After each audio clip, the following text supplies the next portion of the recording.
Welcome to టీవీ20 news bulletin. ముందుగా headlines. Bharat లో తొలి హైడ్రోజన్ రైలుకు శ్రీకారం, జెండా ఊపిన ప్రధాని మోడీ.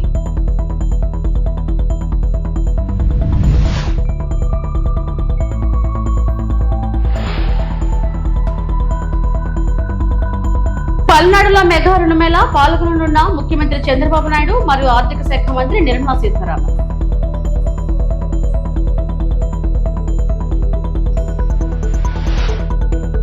స్థానిక ఎన్నికల్లో జనసేన పోటీపై మంత్రి మనోహర్ కీలక వ్యాఖ్యలు.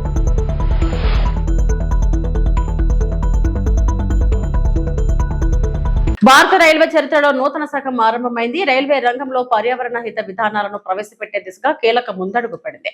దేశంలోని తొలిసారిగా హైడ్రోజన్ తో నడిచే రైలు శుక్రవారం పట్టాలెక్కింది. హర్యానాలోని జింద్ రైల్వే స్టేషన్ లో ప్రధానమంత్రి నరేంద్ర మోడీ దీని జెండా ఊపి ప్రారంభించారు. हाइड्रोजन ट्रेन हरी झंडी मिल चुकी है। 10 डिब्बों वाली ट्रेन जींद से सोनीपत के बीच की 90 किलोमीटर की दूरी को करीब 2 घंटे में तय करेगी। अगर वैश्विक स्तर पर देखें तो अब भारत उन चुनिंदा देशों में शामिल है जहां पर हाइड्रोजन ट्रेन्स संचालित की जाती हैं। और अक्सर हमने देखा है कि जो विदेशी ट्रेन्स हैं उनमें 2 या 3 कोचेज ही होते हैं। भारत में ये सबसे लंबी ट्रेन 10 कोचों वाली चलाई गई है। लगभग 2600 यात्रियों की क्षमता होगी। हाइड्रोजन फ्यूल सेल से बिजली उत्पादन किया जाएगा और डिज़ाइन ऐसी की गई है कि इसकी जो रफ्तार है, उसकी जो स्पीड है वो करीब 110 किलोमीटर प्रति। పల్నాడు జిల్లా నర్సరావుపేటలో నిర్వహించిన మెగా క్రెడిట్ అవుట్ రీచ్ రుణమేళా కార్యక్రమంలో ముఖ్యమంత్రి నారా చంద్రబాబు నాయుడు, కేంద్ర ఆర్థిక మంత్రి నిర్మలా సీతారామన్ పాల్గొన్నారు. ప్రభుత్వ రంగ బ్యాంకులు సంయుక్తంగా నిర్వహించిన ఈ కార్యక్రమంలో వివిధ రంగాలకు చెందిన లబ్ధిదారులకు సుమారు 2000 కోట్ల విలువైన రుణాలను పంపిణీ చేశారు. ఈ రుణాలు రైతులు, మహిళా సంఘాలు, యువ పారిశ్రామికవేత్తలు, చిన్న వ్యాపారులు, ఎంఎస్ఎంఈలు తదితర వర్గాలకు అందించబడ్డాయి. ఈ సందర్భంగా union bank, corporate social responsibility నిధులతో అందించిన అంబులెన్స్లను సీఎం చంద్రబాబు, కేంద్ర మంత్రి నిర్మలా సీతారామన్ జెండా ఊపి ప్రారంభించారు. అనంతరం విద్యార్థులకు సైకిళ్లు పంపిణీ చేసి వారి విద్యాభివృద్ధిని ప్రోత్సహించారు. ఎంతో ప్రాముఖ్యత కలిగినటువంటి ఫ్లాగ్ ఆఫ్ ఘట్టాన్ని మనం వీక్షించబోతున్నాము. యూనియన్ బ్యాంక్ ఆఫ్ ఇండియా సమకూర్చినటువంటి 42 లక్షలు విలువ చేసే అంబులెన్స్లను ఫ్లాగ్ ఆఫ్ చేయనున్నారు. మనమంతా గట్టిగా చప్పట్లతోటి ప్రభుత్వ ఆసుపత్రికి అందజేస్తూ ఉన్నారు. అలాగే నబార్డ్ సౌజన్యంతో గుంటూరు, పల్నాడు జిల్లాల్లో కాను డిసిసిబి బ్యాంక్ గుంటూరు అందించినటువంటి 25 లక్షలు విలువ చేసే 2 మొబైల్ డెమో వ్యాన్స్ ని కూడా ప్రారంభిస్తున్నారు. అలాగే బాలికల కోసం ప్రత్యేకించినటువంటి సైకిల్స్ ని యూనియన్ బ్యాంక్ అందిస్తున్నారు. సెంట్రల్ బ్యాంక్ ప్రత్యేకించి అమ్మాయిలుకి సైకిల్స్ని ఫ్లాగ్ ఆఫ్ చేసి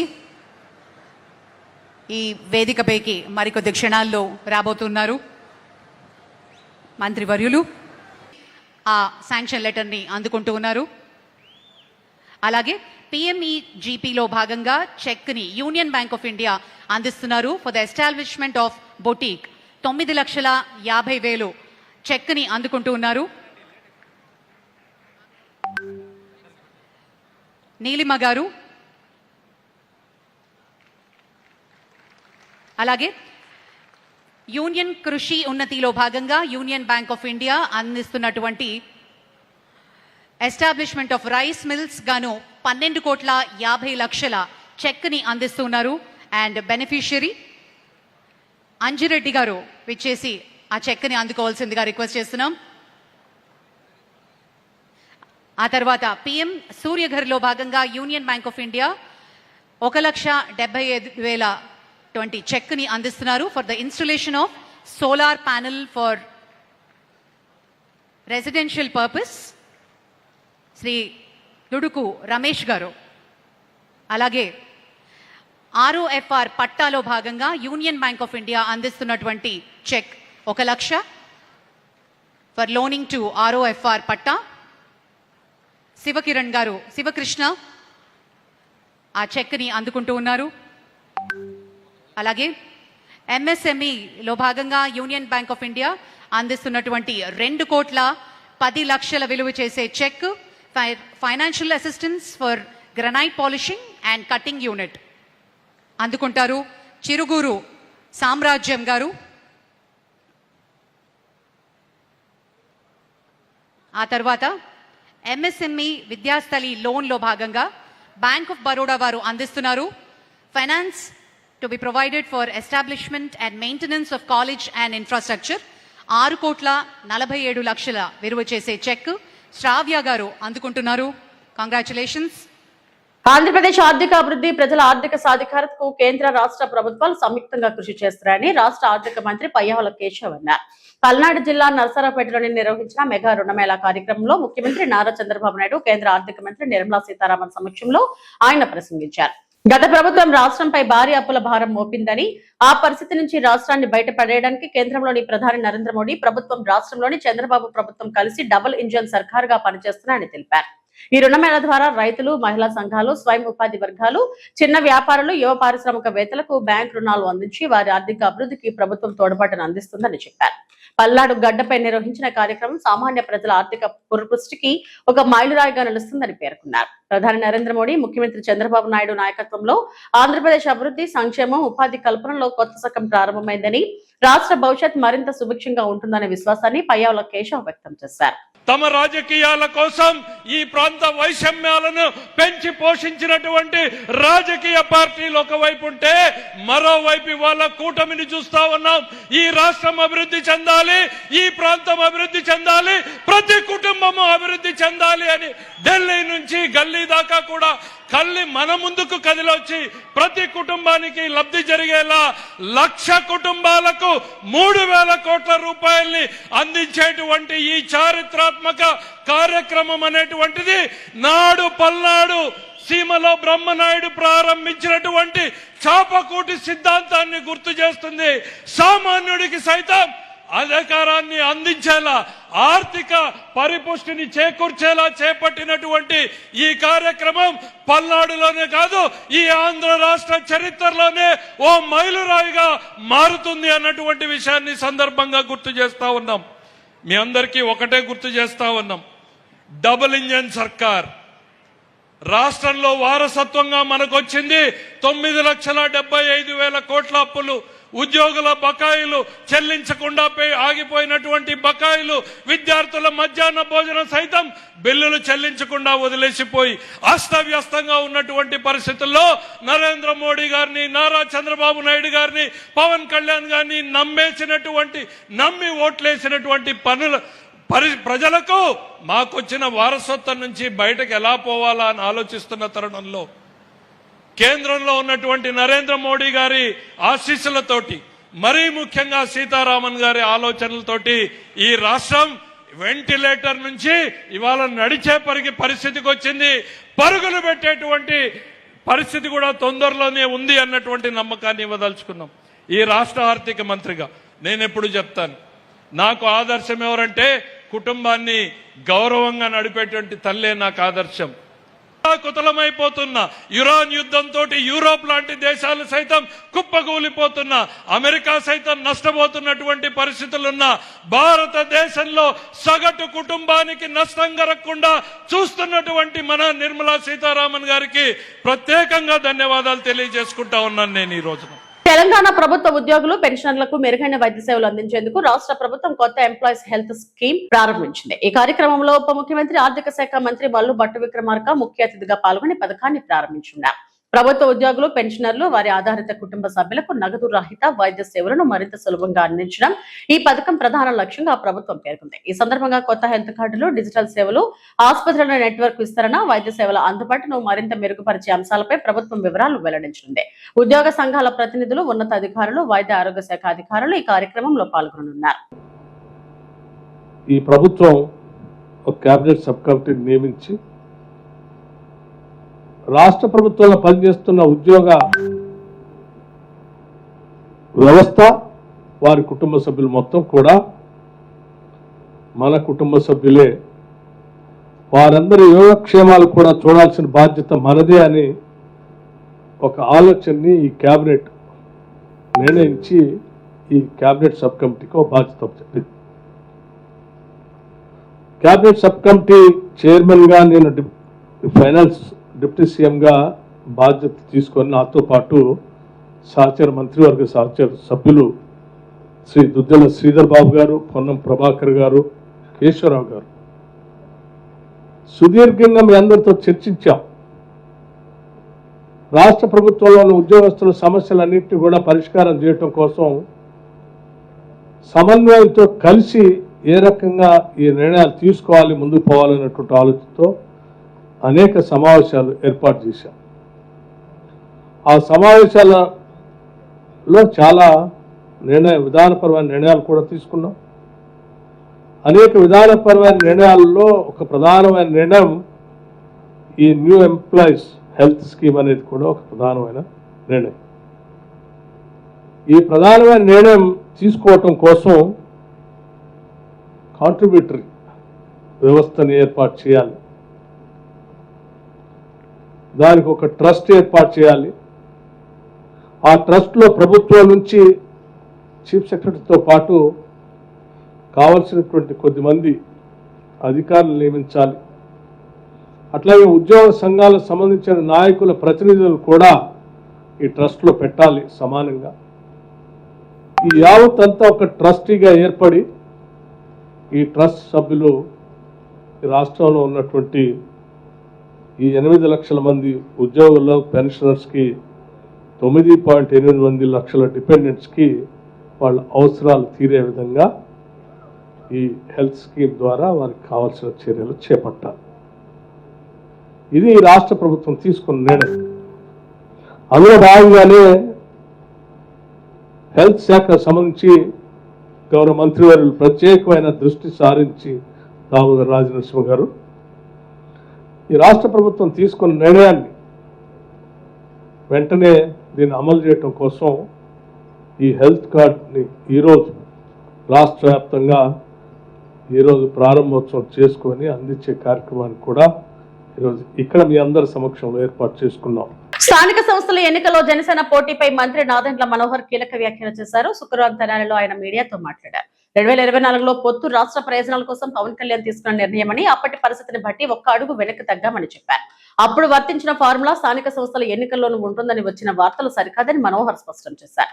ఎన్డీఏ కూటమి సమావేశంలో పొత్తులపై నిర్ణయం తీసుకుంటామని తెలిపారు. స్థానిక పరిస్థితులు, పార్టీ బలాలను బట్టి ఎవరికి ఎన్ని అనేది నిర్ణయం ఉంటుందని వివరించారు. రాజకీయంగా కూటమి మేము 3 పార్టీలు కూడా సమన్వయపరుచుకుంటూ ఎక్కడ కూడా ఎటువంటి గ్యాప్ లేకుండా ఎన్డీఏలో మేము భాగస్వాములుగా ఒక బాధ్యతతోటి గౌరవ ముఖ్యమంత్రి గారు, గౌరవ ఉప ముఖ్యమంత్రి గారు, అదేవిధంగా కేంద్రంలో నరేంద్ర మోడీ గారి నాయకత్వంలో నిధుల విషయంలో ఎక్కడ కొరత లేకుండా మేము చేస్తున్న కార్యక్రమాల్లో భాగంగా రాబోయే రోజుల్లో స్థానిక సంస్థల ఎన్నికలు కూడా సిద్ధమవుతూ ఉన్నాం.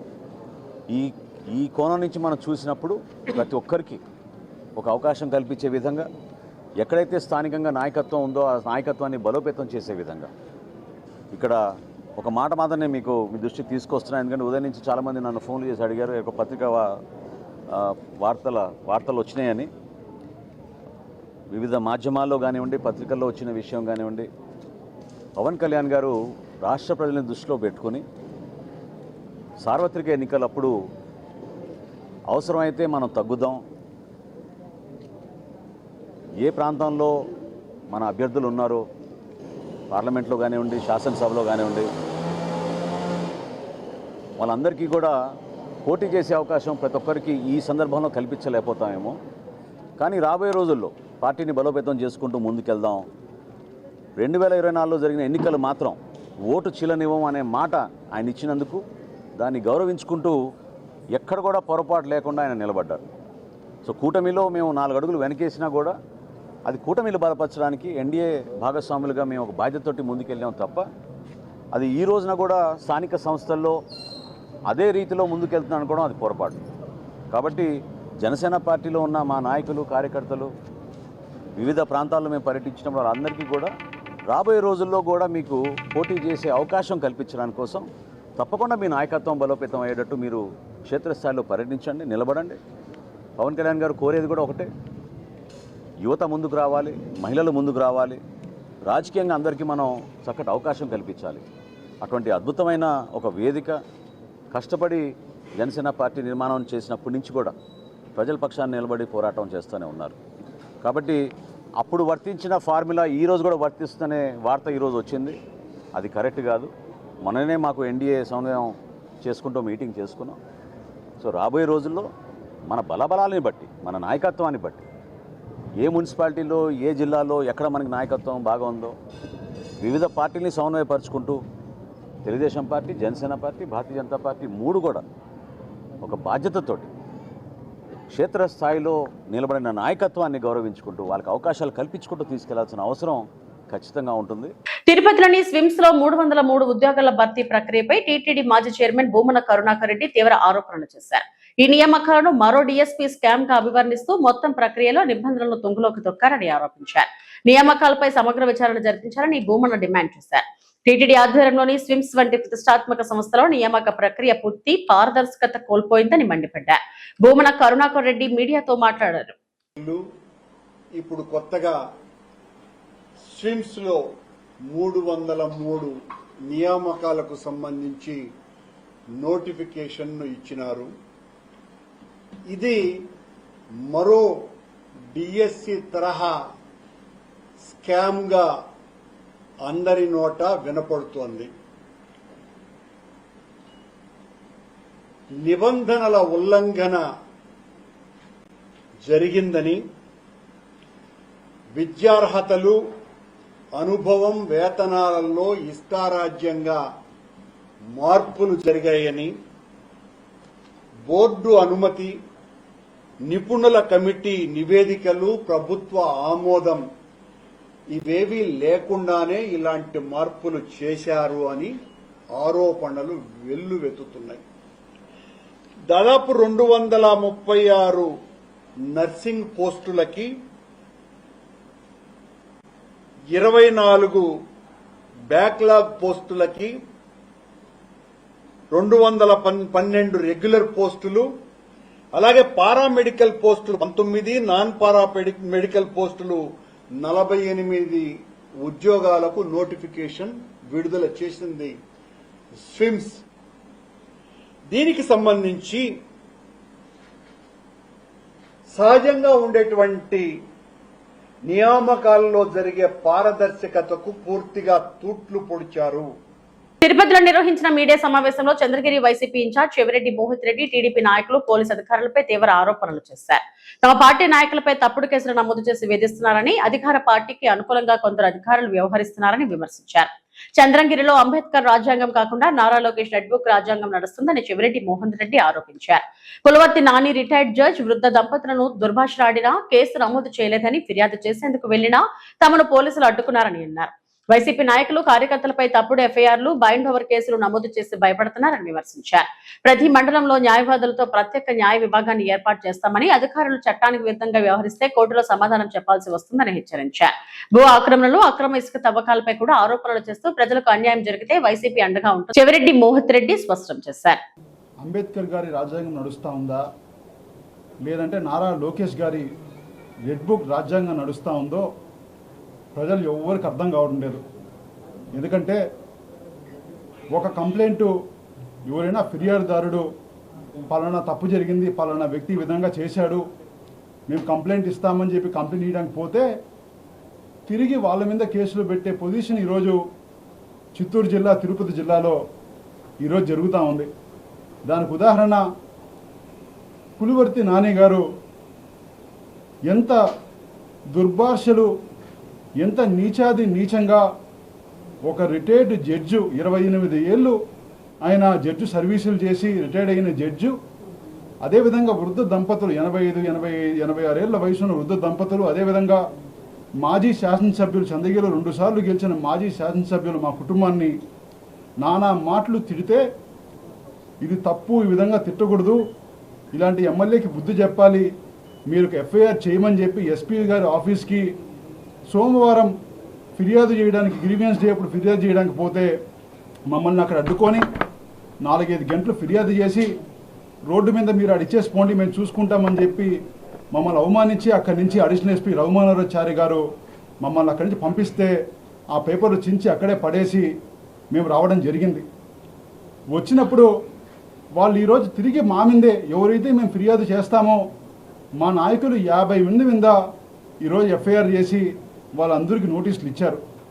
అదేవిధంగా ఒకదంతా ఆగలేదు వాళ్ళు, బైండ్ ఓవర్ కేసులు అని చెప్పి ఇది అయిన తర్వాత ఒక్కొక్క మండలం నుంచి 50 నుంచి 60 మంది సుమారు 200 మంది వైఎస్ఆర్సీపీ కార్యకర్తల మీద చంద్రగిరి కాన్స్టిట్యున్సీలో ఈరోజు బైండ్ ఓవర్ కేసులు పెట్టి వాళ్ళందరినీ కూడా పాత ర్యాలీ కేసులు కావచ్చు, చిన్న చిన్న డమ్మీ కేసులు అంతా పెట్టి ఈరోజు వాళ్ళందరినీ కూడా స్టేషన్కి పిలిపించుకొని నోటీసులు ఇచ్చి మీ అందరూ విచారానికి రావాలని చెప్పి వాళ్ళందరినీ భయభ్రాంతులు చేసే ప్రయత్నం అడిషనల్ ఎస్పీ రఘుమానవచారి గారు చేస్తున్నారు.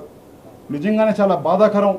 ఇలాంటి అడిషనల్ ఎస్పీలు, ఇలాంటి ఎస్పీ గారు ఉండడం సమాజానికి నిజంగా బాధాకరం. ఎందుకంటే మీరు గవర్నమెంట్కి పనిచేస్తున్నారో లేదా టీడీపీ పార్టీకి పనిచేస్తున్నారో ప్రజలకు ఒక్కసారి మీ సమాధానం చెప్పాలి. ఇంకొకరి గారు తెలియజేస్తున్నాను, మేము ఫిర్యాదు చేసిన దానికి వచ్చిన దానికి ఇన్ని కేసులు పెట్టారు.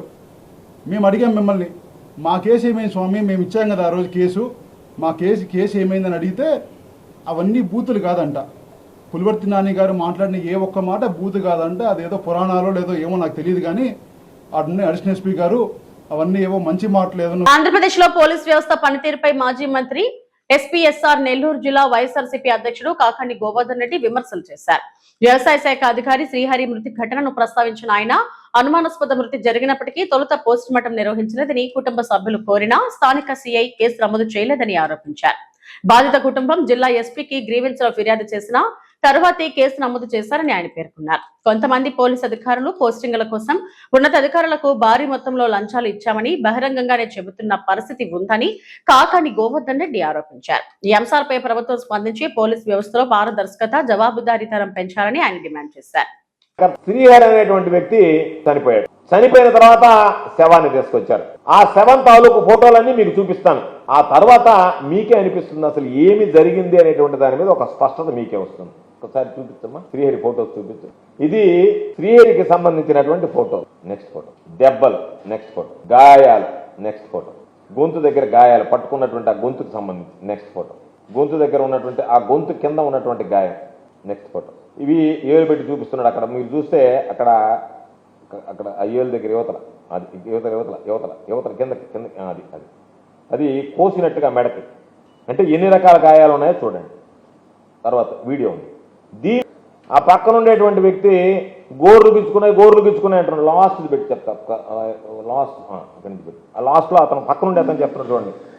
గోర్లు గుచ్చుకున్నాయని పాపం పక్కన ఉండేటువంటి వ్యక్తి చెప్తున్నాడు.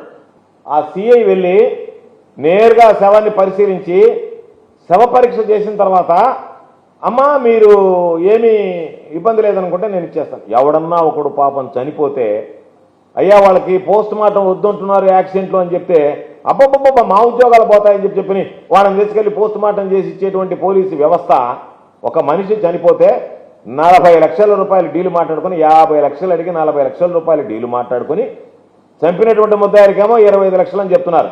సిఐకి 40 లక్షల రూపాయలు ఇచ్చామని చెప్తున్నారు. పాపం ఆ వ్యక్తి కూడా ఈరోజు చెప్పడానికి లేడు, చనిపోయాడు.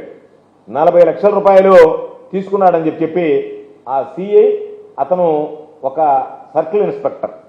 ఆ సర్కిల్ ఇన్స్పెక్టర్ స్థాయిలో ఉండేటువంటి వ్యక్తి ఆ శవాన్ని చూసిన తర్వాత కనీసం పోస్ట్ మార్టం చేయాలనేటువంటి ఆలోచన కూడా కలగలేదంటే అసలు ఈ వ్యవస్థను ఏమనాలో చెప్పండి.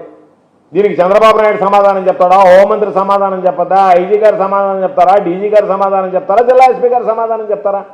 ఆ కేసు మూసేశారు. ఎప్పుడు జరిగింది ఆ కేసు? దాదాపుగా 9వ తేదీ 15వ తేదీ జూన్ జరిగింది. చనిపోయింది జూన్ 15.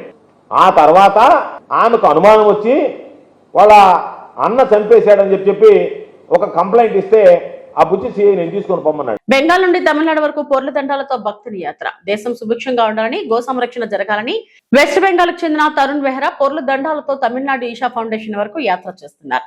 1950 కిలోమీటర్లు పొర్ల దండాలతో వెళ్తున్నానని, దారిలో పలు ఆలయాలు సందర్శిస్తానని, దేశం సుభిక్షంగా ఉండాలని హిందూ ధర్మ ప్రచారం కోసం యాత్ర ప్రారంభించారని, ఇప్పటికే 125 రోజులు ప్రయాణం జరిగిందని, యాత్రను మొత్తం 365 రోజులు సమయం పడుతుందని తరుణ్ తెలిపారు.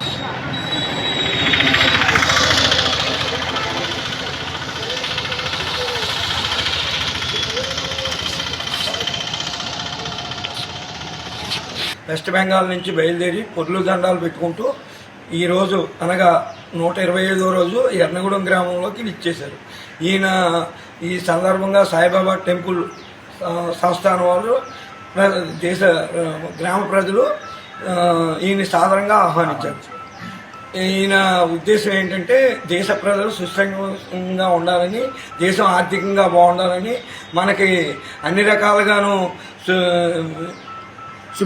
సుభిక్షంగా ఉండాలని ఈయన ఏషా ఫౌండేషన్, తమిళనాడు ఏషా ఫౌండేషన్ వరకు ఇలా పూర్వదండాలు చేసుకుంటూ 365 రోజులకి చేరుకుంటారని గ్రామ ప్రజలతో పాటు నేను ఆయన్ని ఆకాంక్షిస్తున్నాను. ఎన్ని కిలోమీటర్లు వచ్చింది మొత్తం? మొత్తం 1959 కిలోమీటర్లు వచ్చింది. ప్రయాణం జరుగుతుంది. మహాదేవ్, జై శ్రీరామ్, జై గోమాత, జై గోమాత, भारत माता की जय, जय हिंद, वंदे मातरम। तो मेरा नाम तरुण बेहरा, तो मेरा पिताजी का नाम दुलाल बेहरा। तो मैं आ रहा हूँ वेस्ट बंगाल पूर्व मिदनापुर से, तो जा रहा हूँ तमिलनाडु आदियोगी ईसा फाउंडेशन, तो बाबा महादेव दर्शन करने के लिए, वो भी दंडबोध यात्रा करके जा रहा हूँ। तो मेरा घर से निकलता हूँ स्टार्टिंग डेट 4 अगस्त 2025 ईयर मंडे 8 AM। तो मेरा घर के आने के लिए हो गया 345 डेज। तो फुल आंध्र प्रदेश आदमी और फुल वर्ल्ड का आदमी के मैं रिक्वेस्ट कर सकता हूँ, मेरा वीडियो को ज़्यादा से ज़्यादा शेयर कर दीजिए। आपका शेयर से मैं रात के रहने के लिए जगह भी मिलेगा, खाने के लिए चीज़ भी मिलेगा। हर हर महादेव, जय श्री राम, जय गौ माता, भारत माता की जय, जय हिंद, वंदे मातरम। అనకాపల్లి జిల్లా నర్సీపట్నంలో ఓటర్ జాబితా ప్రత్యేక సవరణ కార్యక్రమం గడువును ఈ నెల 24 వరకు పొడిగించినట్లు తహసీల్దార్ రామారావు తెలిపారు. ప్రజలు ఫోటో, ఆధార్ వంటి అవసరమైన పత్రాలను బిఎల్ఓలు, గ్రామ లేదా వార్డు సచివాలయాలు, తహసీల్దార్ కార్యాలయం లేదా మున్సిపల్ కార్యాలయంలో సమర్పించి తమ ఓటు హక్కును పరిరక్షించుకోవాలని సూచించారు. 18 సంవత్సరాలు పూర్తి చేసుకున్న కొత్త ఓటర్లు తప్పనిసరిగా ఫామ్ 6 ను బిఎల్ఓకు సమర్పించాలని తెలిపారు.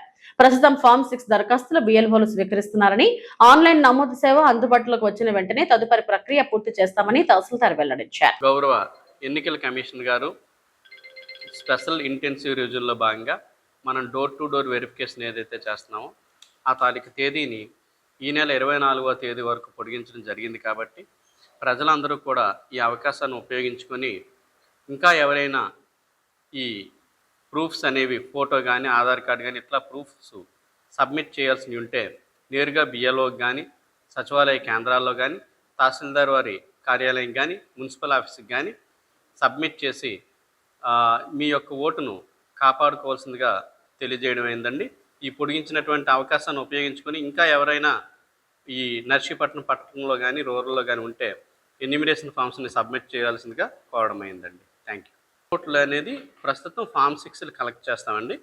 బట్ ఆన్లైన్లో నమోదు చేయడానికి ప్రస్తుతం ఆప్షన్ లేదు, అవకాశం లేదు. ఎవరైనా 18 సంవత్సరాలు నిండిన అర్హులు ఉంటే ఫామ్ 6 అనేది బిఎల్ఓకి సబ్మిట్ చేయండి. సైట్ ఓపెన్ అవగానే వాటిని ఆన్లైన్ చేసి ప్రాసెస్ చేయడం జరుగుతుంది. ఇవి ఇప్పటికున్న బులెటిన్ అప్డేట్స్. నమస్తే.